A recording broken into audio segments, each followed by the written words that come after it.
Bonjour à tous. Alors aujourd'hui, je voudrais vous partager la pile à lire que j'ai pu dévorer cette année. En fait, je vais vous partager un petit défi que je m'étais lancé. Ça fait 2 ans que je me le lance maintenant, ce petit défi.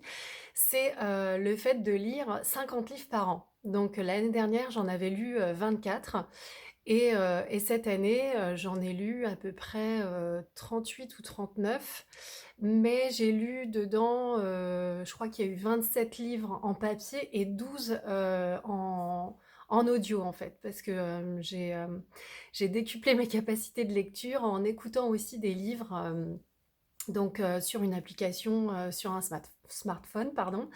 Et du coup, voilà, parfois quand je n'ai plus le courage de lire ou que j'en ai pas envie tout simplement, c'est un bon moyen pour moi, que j'ai trouvé pour, continuer, mes lectures. Et puis ça démultiplie aussi les possibilités parce qu'on n'a pas toujours, les possibilités d'acquérir des livres en papier. Et donc du coup, ce moyen a été un très bon moyen pour moi d'augmenter en fait ma pile à lire. Donc j'aimerais partager aujourd'hui ces lectures avec vous. Alors certaines lectures sont des romans qui ont vraiment voilà qui ont pas de sujet particulier et d'autres, pardon, qui sont plutôt axés sur le développement personnel ou le métier de coach que j'exerce. Si vous ne le savez pas, je suis coach certifiée.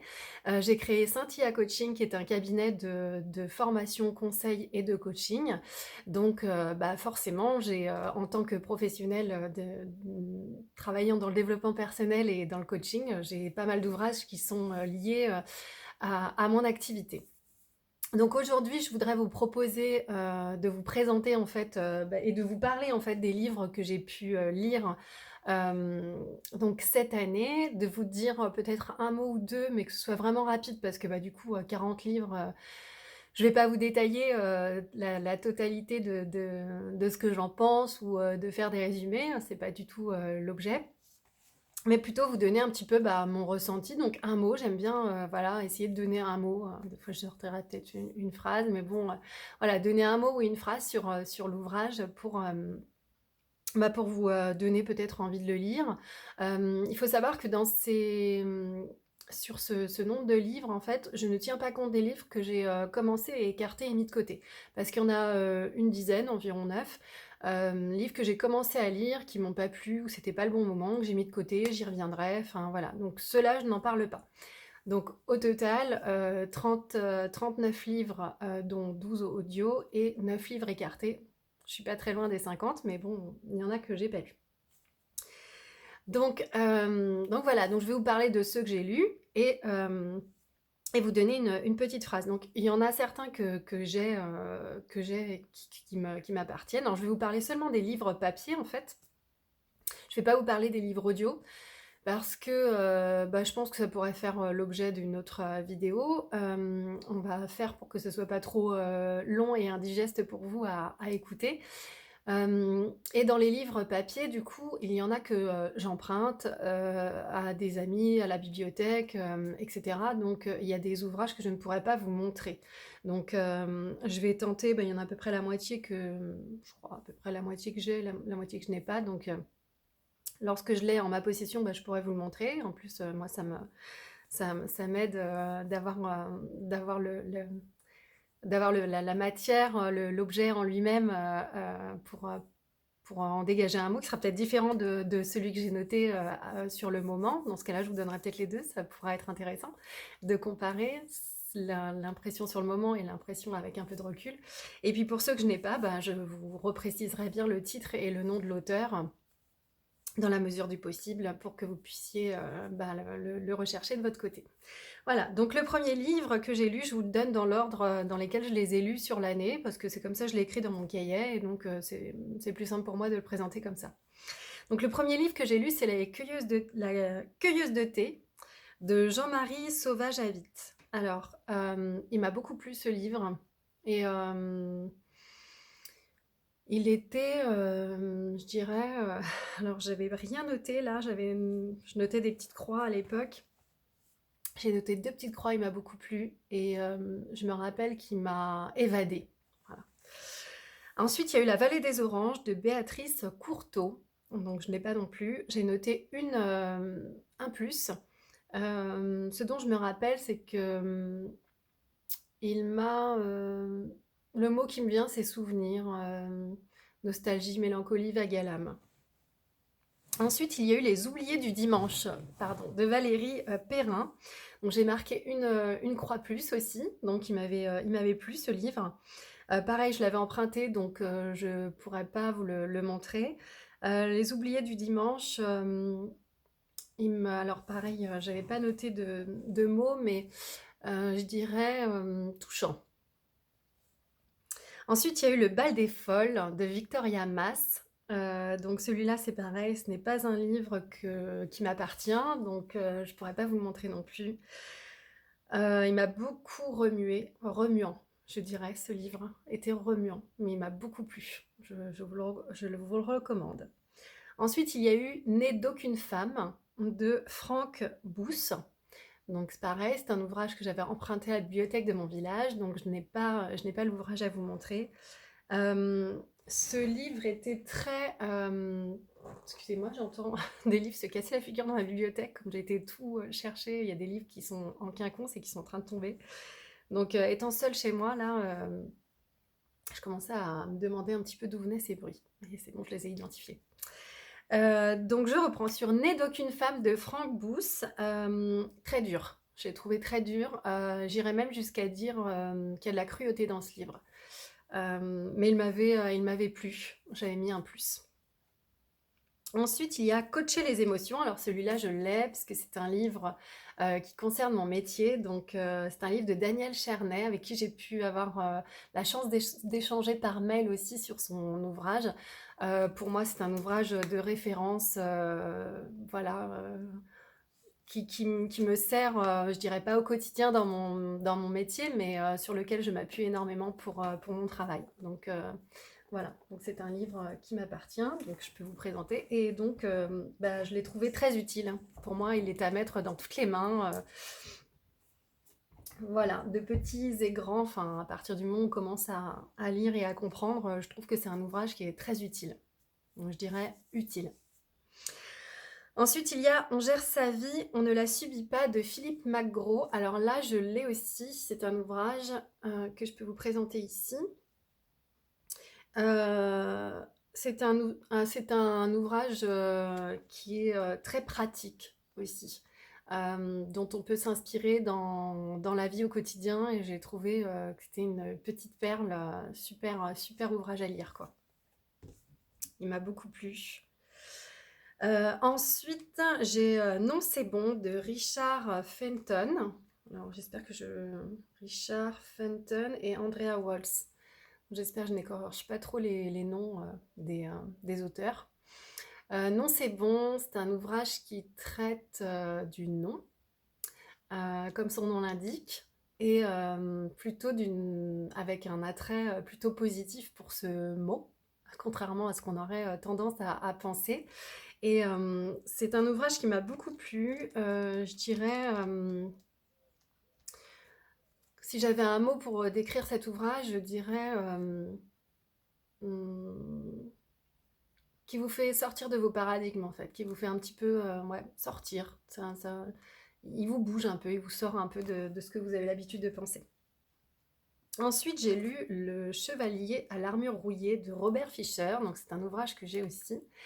Je l'ai lu, pour tout vous dire, en famille, lecture à voix haute, où donc on a lu, moi et mon conjoint, cet ouvrage et devant mon fils qui a 8 ans, bientôt. Et j'ai trouvé cet ouvrage sortant de l'ordinaire, en fait. Complètement fantaisiste, fantastique un peu. Enfin, j'ai trouvé, mais en même temps extrêmement touchant. Moi, ça m'a tiré les larmes plus d'une fois. C'était difficile parfois de tenir la lecture de ce livre à voix haute, mais je le trouve vraiment très intéressant et devrait être lu dans toutes les familles selon moi. Ensuite, il y a Apprivoiser son ombre. Alors, Apprivoiser son ombre, c'est de Jean Montbourquette. Donc, c'est un livre que j'ai ici aussi. Donc ça, c'est un livre que j'ai beaucoup apprécié pour, je dirais, la petite flamme noire qu'on a tous en nous. Et je trouve un livre très intéressant et qui déculpabilise. Donc je dirais déculpabilisant. Ensuite, il y a eu La sirène et le scaphandrier de Samuel Barbier. Alors, je n'ai pas noté spécialement de commentaires sur cette... je lui ai pas donné de plus, de moins. C'est un livre que j'ai aimé, mais dont, vous voyez, là, je me rappelle pas plus que ça. Et voilà, c'est distrayant, je dirais. Je me rappelle de l'histoire et je vous spoilie pas, mais voilà, j'ai trouvé... c'était distrayant, c'était pas mal. Trembler mais oser de Suzanne, du docteur Suzanne Jeffers. Alors ça, c'est un ouvrage que j'ai ici aussi. Donc, c'est un ouvrage qui traite du développement personnel, des comportements de chacun, qui vous donne des petites astuces pour mieux vivre au quotidien. Je le trouve très pratique et utile. Il ressemble un petit peu à On gère sa vie, on ne la subit pas de Philippe Magro et j'aime beaucoup ce genre de petit ouvrage pratique. Ensuite, il y a eu Les Vertus de l'échec de Charles Pépin. Alors ça, je vous en ai parlé dans des posts et dans d'autres vidéos. Alors ça, j'aime beaucoup Charles Pépin. C'est une révélation pour moi. J'ai découvert grâce à une coach de mon école. C'était ma coach de ressources et c'est devenu une personne qui est chère dans mon cœur et qui m'accompagne depuis que je suis sortie de l'école. Et j'aime beaucoup cet auteur, c'est un philosophe. Et Les Vertus de l'échec, c'est un livre qu'il faut lire. Qu'il faut lire. Qu'il faut lire. C'est extrêmement, c'est extrêmement riche, ça vous fait voir les choses d'une autre manière, ça vous ouvre un petit peu à ce que vous pensez connaître, mais vous ne savez pas en fait. Voilà, je trouve que c'est un livre vraiment qui doit être lu, quoi. C'est une nécessité, selon moi. Donc, dans la foulée, bah, j'ai eu ce petit coup de cœur pour cet auteur, donc j'ai lu de lui encore, Charles Pépin, La confiance en soi. J'ai beaucoup, beaucoup aimé ce livre. C'est grâce à ce livre que j'ai construit mon atelier Confiance en soi, que je propose en physique, que je vais essayer de dématérialiser peut-être, vu les circonstances, mais euh, donc voilà, c'est un ouvrage qui est très utile, qui donne différents domaines sur lesquels on peut travailler la confiance en soi. Donc si on est intéressé par le sujet, c'est un livre qui est très simple d'accès, mais qui est vraiment très très utile et je vous recommande sa lecture. Ensuite, il y a eu Chevaucher son tigre de Giorgio Nardone. Donc, comment résoudre les problèmes compliqués avec des solutions simples. Bah ça j'adore, j'aime beaucoup l'idée de du petit bouquin, de comment il est fait. Je trouve que une piste de réflexion. Ça amène à des réflexions pour... voilà, je dirais, ce livre serait pour moi... c'est imagé, c'est des métaphores, ça ouvre les réflexions. J'ai trouvé ce livre vraiment très intéressant.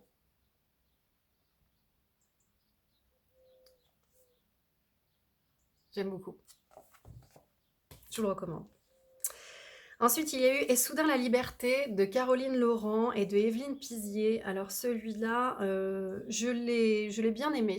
Je l'ai bien aimé. C'était un livre assez touchant, mais je ne l'ai pas avec moi, donc je ne peux pas vous le montrer. Ensuite, il y a eu Les étincelles de Julien Sandrel, que j'ai bien aimé. C'est un livre qui est facile à lire et qui tape un petit peu pareil dans les idées reçues, les trucs un peu tout faits. Voilà, ça m'avait fait bouger un petit peu. Ensuite, il y a Un corps sans douleur de Christophe Cario, qui est un livre qui présente des mouvements en fait pour mobiliser son corps, l'assouplir et le renforcer. Et j'ai trouvé ce livre très très utile parce qu'il est très imagé. Alors je ne l'ai pas avec moi parce qu'il est dans mon petit panier de sport un petit peu plus loin. Je ne l'ai pas récupéré. Mais voilà, c'est un livre que je recommande pour tous ceux qui souhaitent prendre soin de leur corps. C'est très très utile. Ensuite, il y a eu Grossir le ciel de Franck Bouis. Alors, je ne sais pas si c'est le même qui a écrit Né d'aucune femme, mais en tout cas, j'y ai retrouvé vraiment cette manière sans filtre de décrire les choses et avec un petit fond de cruauté. Il n'y a rien à faire. Cet auteur, pour moi, sonne avec ce mot-là, quoi. Donc, mais j'ai aimé aussi j'ai aimé le côté authentique, l'histoire vraie, brute. Enfin, je dirais que c'est brut. Voilà, si j'avais un mot, je dirais brut. Mais j'ai aimé la lecture de ce livre. Ensuite, il y a eu Nos résiliences d'Agnès Martin-Lugan. Alors, Agnès Martin-Lugan, c'est comme Agnès Ledic, c'est comme Virginie Grimaldi, c'est ces autrices que j'aime lire régulièrement. C'est des petits bonbons, leurs petits livres. J'aime beaucoup les lire, j'avais beaucoup aimé. Ça passe tout seul, c'est un petit cadeau, c'est des petits livres, un petit cadeau. Ensuite, il y a eu Les rivages de la colère de Caroline Laurent. Alors là, j'ai trouvé ce livre assez dur, c'est sur les îles Chagos, donc c'est un ouvrage que je n'ai pas, que j'ai emprunté à la bibliothèque de mon village. Euh, c'est un livre qui est pas facile à lire, hein, qui est parfois un petit peu dur, mais c'est un bon livre, moi j'ai bien aimé lire ce livre. Ensuite, j'ai lu Barbe Bleue de Amélie Nothomb. Et bon, Amélie Nothomb, elle a un style particulier, hein, donc il est un petit peu dans les veines de ses livres. J'ai bien aimé ce livre et je vous le recommande aussi. Qu'est-ce que je pourrais dire sur ce livre? Il est un peu froid, mais c'est un petit peu mon sentiment par rapport à à Amélie Nothomb, c'est cette froideur, c'est cet humour un peu cinglant, un peu piquant. Voilà, c'est ce que je retrouve un petit peu dans son livre. Ensuite, il y a eu La dépression, une épreuve pour grandir de Moussa Nabati. Donc ça, c'est un ouvrage que j'ai trouvé intéressant parce que c'est des témoignages de patients en fait de ce psychologue, psychanalyste, thérapeute et docteur en psychologie. Et en fait, je le trouve très intéressant ce livre euh, parce que ça nous permet de comprendre certaines choses sur la dépression et la dépression étant un thème dans mon métier qui est parfois abordé, ben, ça, ça m'a fait beaucoup grandir que de lire ce livre. Et donc, voilà, je trouve que c'est un livre qui nous fait grandir, qui nous permet de comprendre. Ensuite, il y a eu Jouer de André Stern. Donc André Stern, c'est une personne qui n'a jamais été à l'école, qui est musicien, compositeur et luthier, auteur et journaliste à l'heure actuelle. Ce livre, c'est une pépite. C'est une pépite qu'on devrait mettre dans les mains de tous les parents ou de toutes les personnes qui s'occupent de près ou de loin d'enfants, des personnes qui souhaitent devenir parents et peut-être même des enseignants. Voilà, je trouvais ce livre percutant. Ça donne envie de jouer. Ensuite, j'ai développé la créativité de votre enfant de Julia Cameron. C'est un livre qui m'a été offert il y a quelques années. Je l'ai enfin sorti du placard. Comme quoi, des fois, parfois, il y a des livres pour lesquels c'est pas le bon moment. Donc, ça veut rien dire quand vous prenez un livre que vous n'arrivez pas à lire, que vous le reposez une fois, deux fois, 10 fois. Bah, c'est pas grave. Des fois, il faut les mettre de côté, y revenir plus tard ou pas. Et moi, je suis très contente de l'avoir lu. Ça m'a beaucoup inspirée pour ma propre vie, pour les accompagnements que je ferai à l'avenir. Il est un peu dans la même veine que Jouer de André Stern. Et vraiment, je trouve que c'est un livre inspirant. Ensuite, il y a Parler pour que les enfants écoutent et écouter pour que les enfants parlent. Alors ça, c'est un livre, alors il est dans les livres que j'ai lus, mais en fait, il n'est pas complètement terminé. En fait, c'est un livre qui est pour moi un livre de chevet perpétuel. Enfin, c'est un livre un peu de méthode exercice. Donc, c'est un livre que j'ai commencé cette année, que je garderai l'année prochaine. Enfin, je pense qu'il me suivra en fait jusqu'à ce que limite je connaisse les exercices par cœur. Je trouve que c'est un livre qui est hyper intéressant à avoir quand on est parent ou encore une fois, quand on s'occupe d'enfants, qu'on soit parent ou pas, grands-parents, oncles, enfin qu'on a un attrait pour le monde des enfants, de l'éducation, et donc on pourrait mettre aussi dans les mains des enseignants. Donc je trouve que c'est vraiment un ouvrage vraiment, vraiment nécessaire pour les gens qui sont au contact des enfants. Ensuite, il y a eu Les étonnants pouvoirs de transformation du cerveau par Norman Deutsch, dont la préface est de Michel Simès. Donc, j'aime beaucoup Michel Simès. Ce livre, c'est un livre qui n'est pas très facile à lire. Enfin, moi, je suis pas une très grande lectrice, même si j'ai lu pas mal d'ouvrages. C'est un livre que j'ai pas trouvé si facile que ça à lire. Je l'ai trouvé par moments vraiment pas facile à lire, de par son contenu aussi, pas toujours évident, mais qui est hyper utile, qui apprend énormément de choses. Et si vous êtes intéressé par le fonctionnement du cerveau et donc de l'être humain, à travers ce que l'être humain a dans la tête, quoi. C'est vraiment un livre passionnant et qui ouvre des horizons. Je trouve vraiment intéressant. C'est l'esprit d'ouverture, vous voyez, bah, j'allais dire, c'est un livre, pour moi, c'est le livre synonyme d'ouverture, quoi. Ensuite, La joie de Charles Pépin, donc troisième livre de Charles Pépin cette année. La joie, qui est un livre qui m'a vraiment plu, qui m'a beaucoup émue. Je l'ai fini tout récemment et pareil, il m'a beaucoup remué. Je dirais un livre qui fait réfléchir, qui laisse un petit peu rêveur sur l'humanité, voilà, c'est un livre qui chamboule un peu aussi. Moi, je dirais ça, quoi. Un livre qui chamboule. Voilà, mais que je vous recommande. J'aime beaucoup cet auteur et je pense lire d'autres livres de lui prochainement.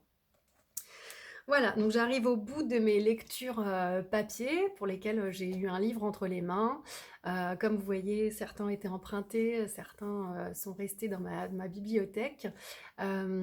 J'espère que cette petite liste, parce que c'est voilà, cette petite pile à lire comme ça, vous a inspiré, même si du coup je ne suis pas rentrée dans les détails, je vous ai même peut-être pas trop parlé de ce qu'il y avait dans ces livres. Je vous donne juste mon ressenti, voilà. Vous savez dans quel univers je fonctionne, peut-être que voilà, ça vous donnera envie de les lire, de vous faire votre propre opinion, parce qu'après tout, même quand on commence à parler d'un livre, on y apporte un petit peu un biais par rapport à nos ressentis.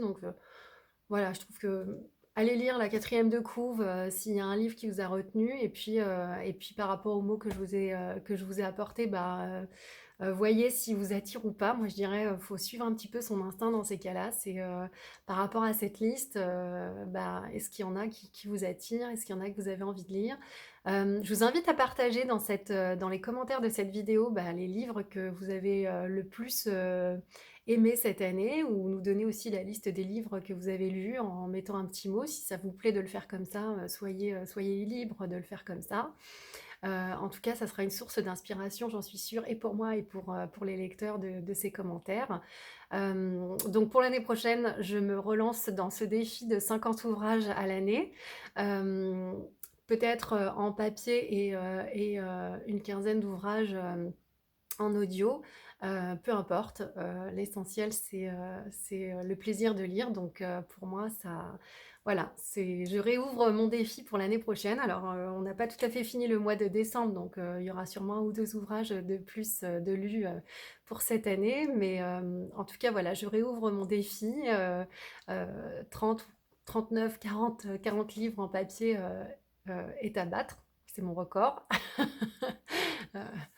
Euh, enfin, bah non, 27, puisque 27, 28, 29, oui, une trentaine de livres, en fait, j'aurais lu une trentaine de livres en papier, ce record est à battre pour arriver vers les 50.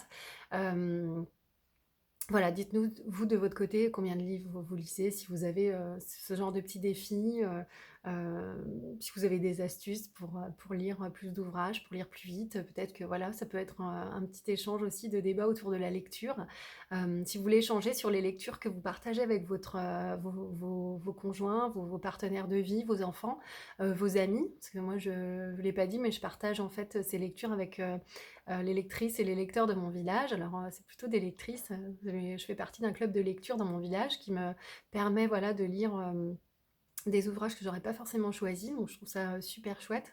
Et je vous dis, j'ai mis en place, voilà, dans mon foyer, des lectures partagées où on lit, alors on lit les histoires à mon fils le soir pour le plaisir, mais on lit aussi des livres, enfin on en a lu un cette année, mais on va lire aussi encore des livres l'année à venir, de lecture partagée à voix haute sur des sujets particuliers ou des thèmes. Pour pouvoir avoir aussi un espace d'échange autour de lecture que je trouve vraiment intéressant d'avoir avec les gens avec qui on partage notre vie et qu'on aime. Je trouve ça vraiment chouette de pouvoir partager nos lectures. Donc c'était aussi pour ça que j'ai voulu faire cette vidéo cette année, parce que j'apprécie beaucoup échanger avec les personnes qui peuvent me suivre et donc du coup j'ouvre voilà cet échange autour des lectures et en ayant pour page initiale mes lectures. Voilà, bah écoutez, je vous remercie d'avoir suivi cette vidéo. J'espère qu'elle vous aura plu, qu'elle vous aura inspiré. Et ben, je vous dis à bientôt dans une prochaine vidéo. Et je me ferai un plaisir et je suis impatiente de lire vos commentaires sur vos lectures. Je vous souhaite une bonne journée.